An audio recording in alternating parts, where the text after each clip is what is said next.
E ele foi confirmando, glória a Deus por isso, está lá em Atos 12, aleluia, uma passagem conhecida de Pedro, quando ele é preso. E eu creio que Deus vai nos ensinar algumas coisas, aleluia. Atos, a gente percebe que a igreja sofria uma perseguição, né? Diante dessa palavra, eu fiquei pensando sobre as perseguições. É uma das coisas que nós vamos falar. Perseguições, oração, a confiança e a libertação de Deus. Então, a partir do versículo 1, Atos 12, 1, por aquele tempo, o rei Herodes mandou prender alguns da igreja para os maltratar. Mandou matar à espada Tiago, irmão de João. Vendo que isso agradava aos judeus, prosseguiu, mandando prender também Pedro. E eram os dias de pães sem fermento. Depois de prendê-lo, lançou-o na prisão, entregando para as escoltas de 4 soldados cada uma para o guardarem.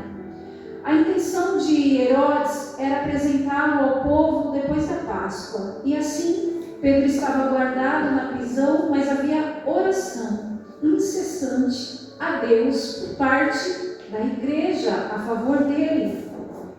Na noite anterior ao dia em que Herodes ia apresentá-lo ao povo, Pedro dormia entre 2 soldados presos com 2 correntes, sentinelas, junto à porta guardavam a prisão. Eis, porém, que sobreveio um anjo do Senhor. Uma luz iluminou a prisão. O anjo tocou no lado de Pedro e o despertou, dizendo: levanta-te-se depressa.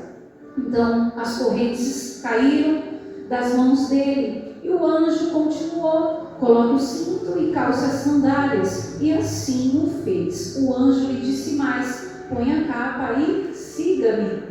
Então, saindo, Pedro seguia, não sabendo que era real o que estava sendo feito pelo anjo. Ele pensava que era uma visão.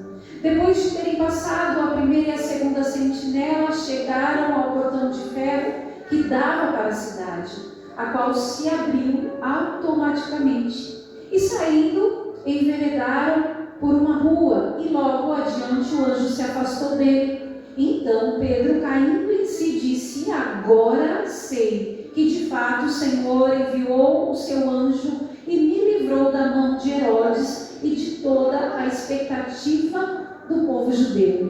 Vamos até aqui, depois nós continuaremos, amém?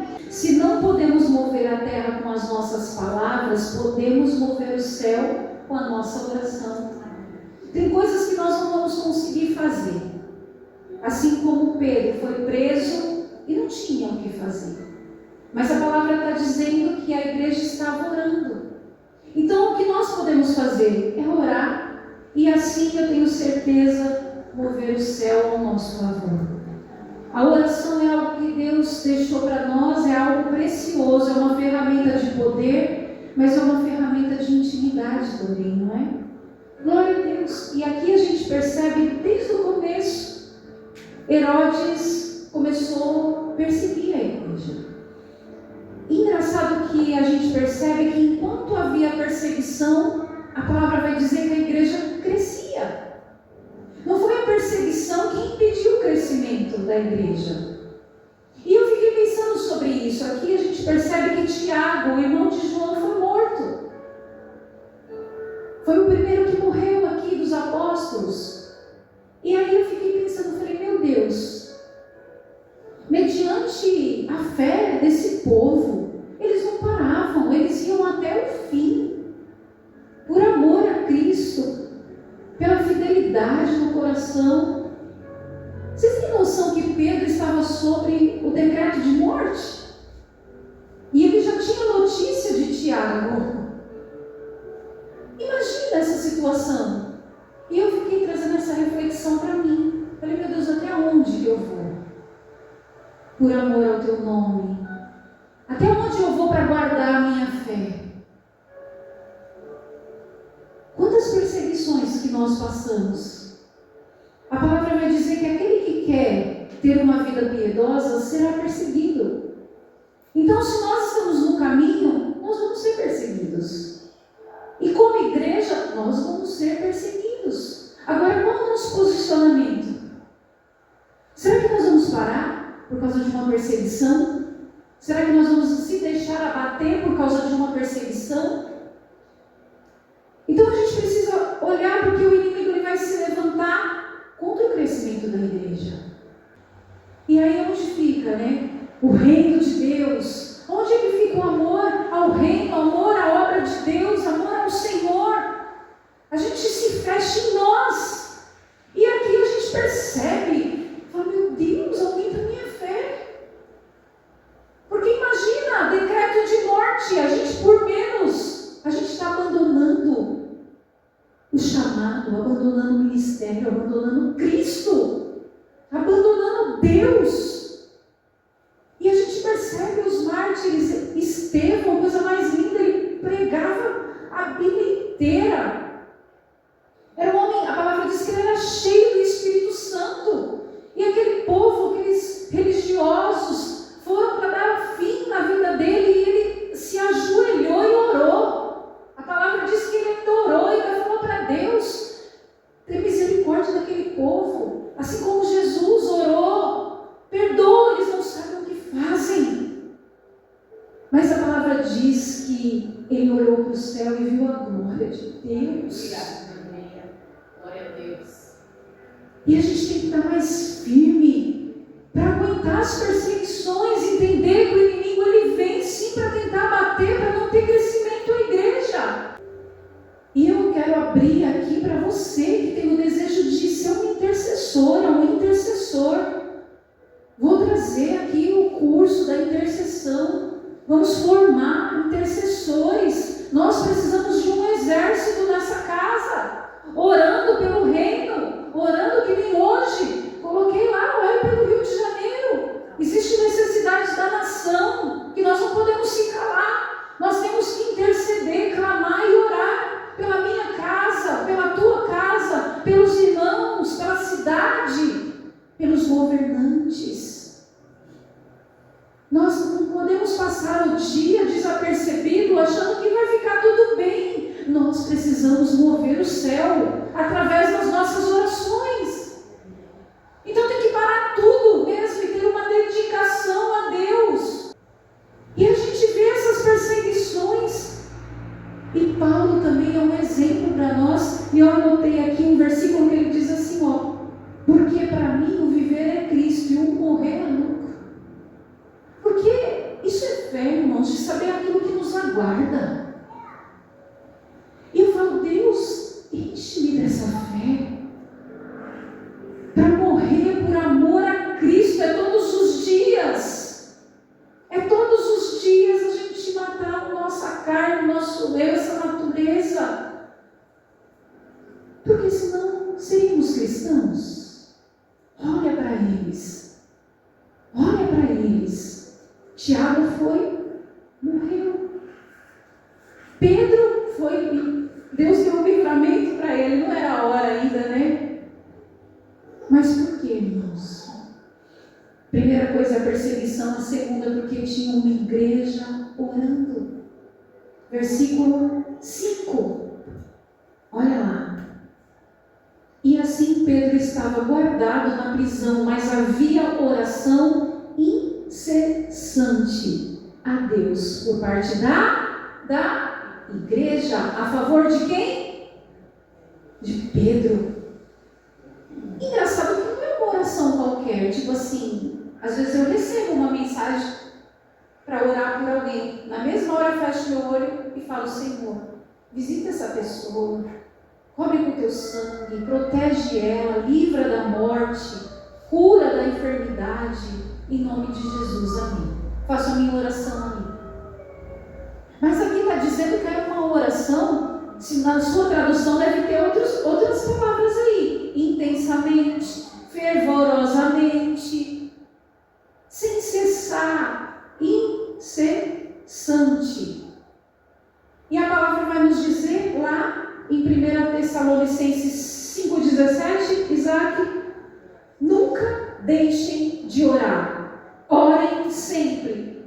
Orem continuamente. Orem sem cessar. Aí você escolhe qual é a tradução que você quer, mas o importante é não parar de orar.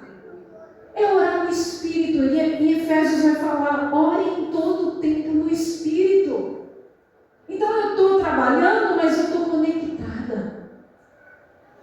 estou lavando louça, mas eu estou conectada. Eu estou tomando banho, mas eu estou conectada. Eu estou lavando roupa, eu estou conectada. Que nada nos desconecte de Cristo. É em todo tempo. Então, a gente percebe que eles estavam orando assim. E a história em Atos, a gente vê que aquele povo ia para o templo diariamente. Eu falei, meu Deus, a gente com 2 dias de culto, a gente ainda bate um vento. Vou não. Tá frio, vou não. É assim ou não é? Estou mentindo? Então a gente precisa. Entende por que nós precisamos cuidar da nossa vida espiritual? Nós precisamos ser uns crentes avivados, cheios da presença, que a gente não vai trocar isso aqui por nada. Não vai ser sorvete, não vai ser pizza, não vai ser shopping, não vai ser nem os familiares quando chegar em casa. Nós vamos falar, estou indo, quer ir embora, senão fica aí. Mas eu vou ali pôr lenha, para que esse fogo não se apague. Não foi assim a palavra? E uma pergunta para vocês. Alguém aqui no nosso meio conseguiu rever as disciplinas espirituais e falar e fazer algo para melhorar? Ou a palavra entrou por aqui e saiu por aqui? Será que você alimentou esse fogo durante esses dias? O que é que você tem feito para alimentar esse fogo? Não esqueça dessa palavra. Porque para a gente entrar numa apostasia é assim, ó. Porque você vai esfriando, daqui um pouco você abandona a fé. É uma realidade bíblica. Então cuide desse altar em nome de Jesus. Ore. Uma igreja unida em oração pode mover os céus, abalar o inferno e provocar grande mudança na terra. Eu creio nisso. Você também já teve experiências de oração. Você sabe o que é isso. E por que a gente às vezes desiste? Desanima? É uma luta. Bem-vindo. A gente tem a nossa parte, não é? Nós precisamos fazer a nossa parte. E a igreja estava fazendo. E às vezes nós somos omissos à nossa parte. A gente vai deixando para lá, a pastora não ora. Deve ter lá umas intercessoras que estão orando. Cria vergonha na cara, vai orar você. E o poder da oração, a gente vê essa reversão. Pedro tinha uma sentença de morte através da oração da igreja. Ele foi visitado por um anjo. Ele foi liberto. Agora eu fico pensando, imagina se a igreja fosse omissa. Triste, deviam estar chorando pela morte de Tiago, a igreja perseguida. E eles lá onde estavam, reunidos na casa da Maria, orando e clamando. Incessantemente, olha. Fervorosamente. Imagina.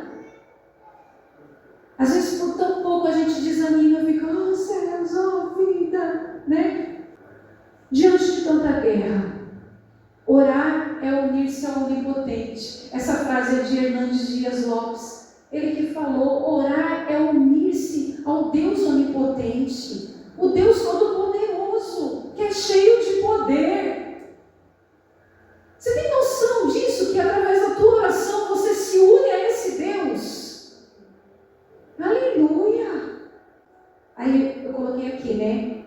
Sobre Jesus, porque o versículo 6 diz que Pedro, em meio a essa tempestade, em meio a essa adversidade, a essa luta, ele dormia. E eu lembrei de Jesus também, que dormiu na tempestade. Olha lá, o versículo 6. Na noite anterior ao dia em que Herodes ia apresentá-lo ao povo, no dia, irmãos, aqui ó, a noite anterior ao dia que Herodes ia apresentar, Pedro estava fazendo o quê? Olha lá, dormindo. Falei, Deus, entende que nós precisamos ter confiança, mais fé aí. Às vezes a gente perde a noite de sono por por qualquer motivo. Às vezes tem um boleto para pagar, a gente, meu Deus, né? Qualquer preocupação, o boleto ainda dá uma preocupação, que nós temos que pagar as contas, né, irmãos? Ter o nome limpo. Mas às vezes a gente se preocupa com tanta coisinha dessa terra que vai resolver o quê? Me fala. Nós perdemos a noite de sono, só vai ficar mais enrugada. Nós precisamos entender que a gente tem que ter o sono da beleza, o sono restaurador, né? Que a gente descansa e o Senhor renova as nossas forças. Eu amo dormir porque Deus me dá sonhos espirituais, Ele se revela, Ele traz palavra. É tão bom. E a gente fica inquieto, ansioso, preocupado. E a primeira coisa que vai embora é o sono. E eu falei, meu Deus, Ele tinha uma sentença de morte. Às vezes a gente está com um furúnculo, já pensa que vai morrer. Está com uma unha inflamada, já, meu Deus. A gente faz uma tempestade. É assim ou não é? Meu Jesus. Aí eu olho para Pedro e falei, ele ia morrer. Ele tinha um decreto. E ele estava dormindo. Aí eu tive que lembrar de Jesus. Porque Jesus também nos ensina sobre a confiança. Vamos ler Mateus 8. Eu amo essa passagem. Jesus acalma uma tempestade. Está lá do versículo 23 em diante. Jesus entrou no barco e os seus discípulos o seguiram.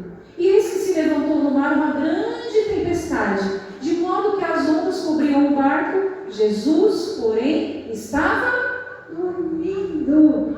Mas os discípulos foram acordá-lo, dizendo, Senhor, salve-nos, estamos perecendo. São dramáticos, né? Então Jesus perguntou, por que vocês são tão medrosos? E olha o que Deus fala, homens de pequena fé.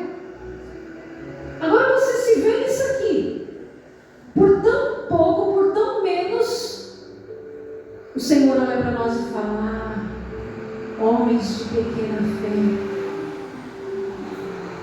E levantando-se, repreendeu os ventos e o mar, e tudo ficou bem calmo. E aqueles homens ficaram admirados, dizendo, quem é esse que até os ventos e mar lhe obedece? Consegue entender que o nosso Deus, Ele é onipotente, onisciente e onipresente? Ele é todo poderoso, sabe de todas as coisas. Ele tem domínio e controle. Ele está sentado no trono. Ele é rei. Ele é Senhor. Ele tem poder, irmãos. Uma palavra acalmou. Ele repreendeu aquela tempestade de Satanás. Porque senão ele não tinha repreendido. Ele repreendeu essa tempestade. E quantas vezes nós podemos, na autoridade do nome do Senhor Jesus, repreender essas tempestades dentro de nós? Que às vezes é a fúria do inimigo para tirar o foco da sua vida, para trazer incredulidade. E nós caímos. E nós precisamos aprender a repreender essas tempestades. Falar, quieta a alma, hein? Eu vou dormir. Ora! Para Deus me dá o sono dos justos. E a gente se apega com essas tempestades e esquece de confiar nesse Deus poderoso. Então aquele que tem fé, ele descansa no Pai, porque foi isso que Jesus fez. Ele sabia que Deus, o Pai, está no controle de tudo. Não há nada que aconteça sem a permissão de Deus. A gente sabe. Então a gente tem que falar mesmo na nossa alma. Se aquiete. Por que está tão abatida a minha alma? Por que te perturbas dentro de mim? Espera em Deus. E eu ainda o louvarei. Deus meu, Ele é o meu auxílio. Ele é o nosso socorro. Olha o que a palavra lá em Salmo 9, versículo 10 vai dizer. Esses versículos são tão ricos e preciosos para você colocar estampado assim, onde você passa toda hora na geladeira. Para você ler. Em ti, pois, confiam os que conhecem o quê? O teu nome. Porque tu, Senhor, não não desampara os que te buscam. Você confia em Deus? Então a gente precisa começar a descansar, saber que Ele não vai desamparar, Ele não vai nos abandonar, Ele não vai nos deixar. Usa a palavra de Deus para se fortalecer e calar a boca dessa alma, em nome de Jesus. E Pedro dormia, mas tinha alguém que orava por ele. Glória a Deus. E o que acontece, irmãos? Versículo 7, volte lá. Atos 12, 7. Eis, porém, que sobreveio um anjo do Senhor, e uma luz iluminou a prisão. Deus enviou o seu anjo. Porque lá em Salmo 91 vai dizer, porque os seus anjos Ele dará ordens ao seu respeito, para que guarde você em todos os seus caminhos. É a palavra de Deus. Existe anjo? Sim, Deus envia numa necessidade, no momento que nós mais precisamos, assim como Pedro. Então você crê que enquanto nós estávamos aqui orando pelo Rio de Janeiro, o Senhor enviou os anjos dele? E assim Ele faz conosco. Enquanto sua filha sai para ir para a faculdade, para o trabalho, teu filho, você está orando, Deus está protegendo, está mandando o anjo lá guardar ele, livrando, protegendo. Quando você ora por alguém enfermo, você tem que acreditar que Deus já enviou o anjo para guardar essa alma. E nós precisamos ter essa fé, irmãos, porque é a palavra. Nós precisamos crer na palavra de Deus. Glória a Deus por isso. E saber que os anjos estão a serviço nosso. O Senhor colocou os anjos para nos servir. Eles são mensageiros de Deus para nos servir. Por isso que nós não devemos fazer cultos a anjos. Eles estão para nos servir. Nós devemos fazer cultos somente para o Rei da Glória, Jesus, o nosso Deus poderoso. Glória a Deus. Glória a Deus. E Deus sempre vai trazer luz em meio à escuridão. A gente percebe que veio, uma luz que iluminou. Sabe no momento mais cinzento, mais escuro? Deus tem esse poder, onde Ele chega, a luz aparece, brilha. É a presença dEle. Glória a Deus por isso. E Deus sempre nos surpreende. Que foi isso que aconteceu. Aquela igreja orando e Deus surpreendeu. Eu não sei qual que é a tempestade. Eu não sei qual é o problema. Mas essa palavra traz algo especial para nós. Porque o nosso Deus é Deus que continua fazendo. E agindo Ele, como a palavra diz, quem pode impedir?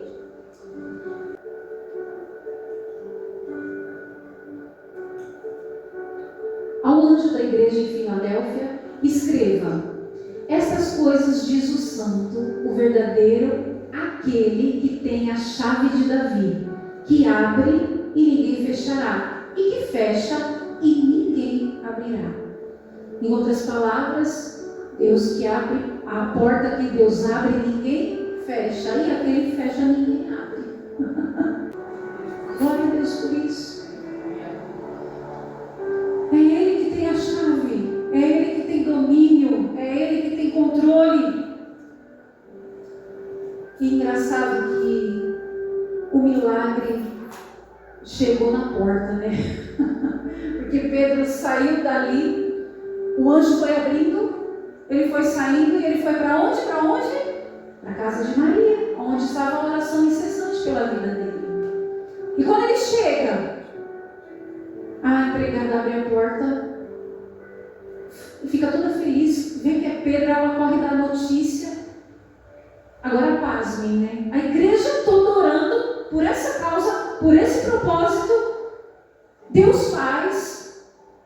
Deus sempre faz, e muito além daquilo que nós pedimos, pensamos ou imaginamos, Ele sempre faz, amém? Pedro bate aonde? Na porta. da igreja que estava orando, que era na casa de Maria. Eles não acreditaram, irmãos. Pasmem. Sabe quando você ora e acontece e você fala, não acredito? É bem assim. E Pedro lá na porta. Eu já fiz isso várias vezes. Orei, aí Deus abençoou, fez um milagre. Eu não acredito. Será que é uma visão? Será que é isso mesmo? E a gente é assim. Então Deus abre portas. Talvez você esteja esperando aí uma porta aberta, uma física ou espiritual. Ele abre porta. Você vê aqui que foi uma libertação que aconteceu.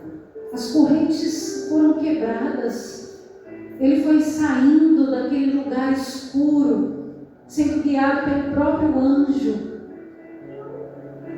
E Deus faz isso conosco. Ele nos tira de lugares escuros, Ele nos resgata.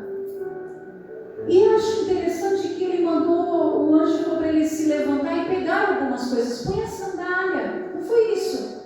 Põe a sandália. Cadê? Calce as sandálias. E ele assim o fez. Coloca aí a capa e siga-me. Sabe, eu fiquei pensando sobre isso. Eu falei assim, poxa, é a parte que cabe a nós. O anjo mandou se levantar, então se levante. Mandou você pegar todas as suas coisas. Pegue. Por quê? Porque não era lugar para ficar. E às vezes Deus faz isso conosco. E tira tudo. Para que você não tenha desculpa para falar, eu tenho que voltar. Esse é um processo de libertação. Quando Deus tira, não queira voltar. Não queira voltar porque, esqueci minha sandalinha. Não esqueceu nada. Deus já te deu uma nova vida, você é uma nova criatura. E por que você insiste em ficar nesse lugar? Pega as suas coisas, se levanta desse lugar. Receba a libertação de Deus. Às vezes a gente está quase conseguindo ser livre de algumas coisas, de algumas algemas. Já pensou se Pedro volta? Ele ia ser preso de novo. E aqui eu aprendo essa lição: não volte da onde o Senhor já te resgatou. E aprendo que nós temos que olhar. Ele falou para ele: segue, né? Segue. Segue o homem do cântaro de água, segue o anjo do Senhor, segue a presença de Deus, ande lado a lado do teu pastor, segue, mas não volte para trás. Prossiga para o alvo, não é assim? Glória a Deus por isso. E a igreja ficou como? Admirada. A palavra diz. Mas as pessoas querem viver o Evangelho hoje sozinhas. Agora, eu pergunto para você: se Pedro fosse sozinho, quem ia estar orando por ele? E foi isso que Deus me despertou. Porque todos nós passamos por dias difíceis, problemas, lutas. Mas nós escolhemos ter uma igreja. E quando nós se juntamos, nós somos a igreja do Senhor. E é tão lindo de ver a igreja unida. Ela não estava só reunida, eles estavam unidos, porque em Atos vai falar que eles tinham um só coração. Eles estavam juntos no mesmo propósito, a vida de Pedro. Eu fico pensando, imagina, quando você passar pelo perrengue e não tem quem orar por você. Olha a importância da igreja unida, orando. Tem noção quanto nós ficamos fortes juntos? Juntos somos mais fortes. E é uma realidade presente. Porque a oração sacerdotal, Jesus pediu a unidade. Que eles sejam um, assim como eu sou contigo, com Deus, né, com o Pai. A gente é coração duro, sabe? A gente não entende que isso tudo é uma ação de Satanás nas nossas vidas para roubar a unidade da igreja, para cada um andar do jeito que quer. E aí, na hora que o bicho pega, quem vai orar por você? Fica Será que você vai ter irmãos para orar? Essa família da fé para orar e clamar por você? As coisas acontecem quando a igreja ora. Tem poder, irmãos. Aí você olha no culto de sábado. Culto não, né? Reunião de oração de sábado. Vem 4 pessoas, 5, 6, né? E a gente poderia, uma horinha, a gente poderia estar de joelho clamando pela nossa casa, nossa família, por nós. Em vez de ficar reclamando da cidade, vem orar pela cidade. A gente precisa se levantar em oração. Pede justiça, arrependimento. Ótimo. E às vezes a gente vai deixando sair.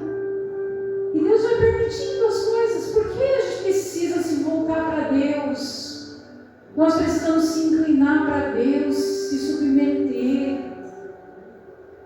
Se o meu povo que se chama pelo meu nome se humilhar e buscar, eu ouvirei, não é assim? E a gente precisa ser mais humilde.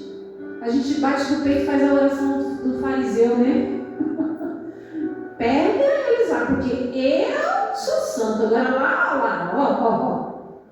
né? A gente é bem assim. Mas Jesus tem misericórdia de nós. Mas tem poder sendo liberado quando a igreja ora. E é para encerrar que Pedro ele escreveu a sua primeira carta, com certeza, relembrando dessas experiências. Está lá em 1 Pedro 3,12. Ele devia estar relembrando de tudo que ele passou, as perseguições, e ele cita o Salmo 34, acho que é 34, se eu não me engano, mas olha lá. Porque os olhos do Senhor repousam sobre os justos, e os seus ouvidos estão abertos às suas súplicas, mas o rosto do Senhor está contra aqueles que praticam o mal. Então você acha mesmo que o Senhor não está vendo? Ele está vendo todas as coisas. Nada passa desapercebido. E nós, como igreja, nós precisamos se unir cada vez mais. Orar e clamar e jejuar em favor da nossa casa, a nossa família, e a igreja do Senhor, a nação brasileira, a cidade, tudo. Então que nós venhamos ser esses que vão se levantar. Amém? Glória a Deus. Essa foi a palavra que o Senhor ministrou no meu coração. E creia que esse milagre aconteceu porque a igreja estava orando. Amém? Depois você leia com cuidado em casa, meditando nela. Glória a Deus por isso.